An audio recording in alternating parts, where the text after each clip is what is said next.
there still seems to be a lot of resistance out there to changing passwords.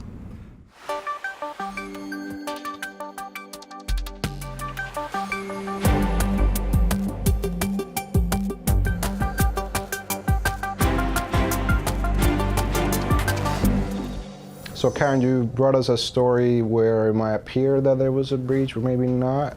Yeah, it was kind of an interesting story, maybe a little bit of a PR problem that we found on Krebs on security, where the Citrix systems, and they're a pretty big organization, they sent out a notification to all their users of ShareFile that they had to set up, redo their passwords. So of course, everyone said, so was there a breach? How come I have to reset my passwords? And they said no, but there is in general more password guessing that's going on out here. So we just want to be doubly sure and have everybody reset their password.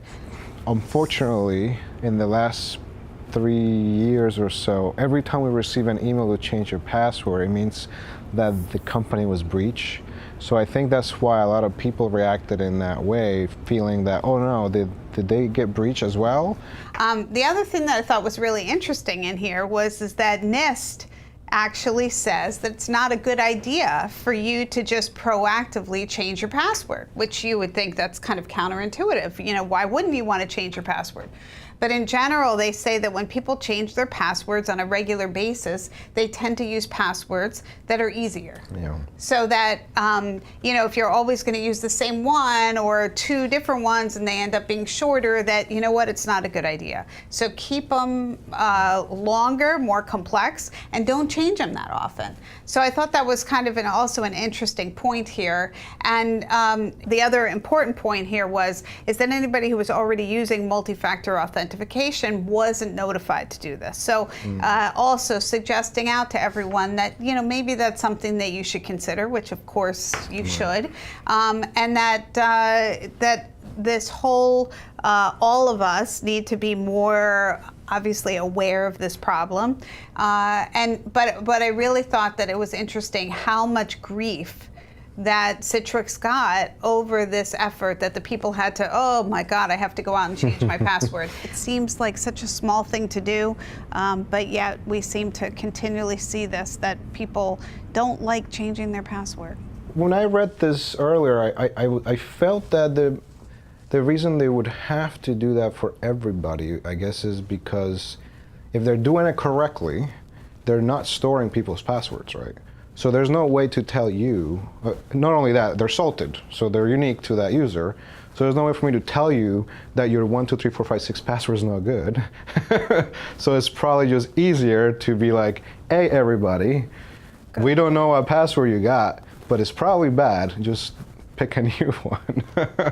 I get, that's my assumption. Maybe they were changing what their requirement for the password. Maybe it was 6 characters and now it's 10. Or I don't think they actually talked about the fact that they actually made it the rules more complex. It was just that they felt it was time for everybody to, kind of start rethinking this again. And the real question was, why now? Yeah. What was it? And I think that's what made people suspicious. What is it that happened on your system that made you all of a sudden take this message that says everybody has to change their password when you're telling everyone, but we weren't breached? Yeah, the way I look at it is if somebody's telling you that maybe you should change your password, definitely you should change your password. If you ever hear from me and I tell you, there's a chance you need to change your password, you should change your password. Yeah, absolutely. And maybe it's time to go to multi-factor authentication, right? I agree with that. I know for me personally, and I recommend for everyone, whenever two-factor authentication is available, always turn it on. It just makes sense, and it makes it a little bit easier, to rest assured that if somebody does have your password, because I think it's fair to say that, there's been so many breaches from all kinds of companies that your information is out there somewhere. And just to be safe, you should always be, maybe every year, maybe every month is too much for you, but maybe once a year, change your banking password. It doesn't need to be the same. Or make sure you have the two-factor authentication. Or use a password manager.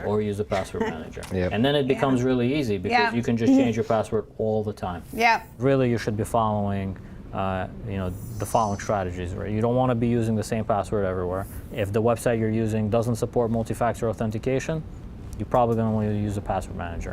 And I think those things will give you enough layered defense so that you can feel good about your security posture.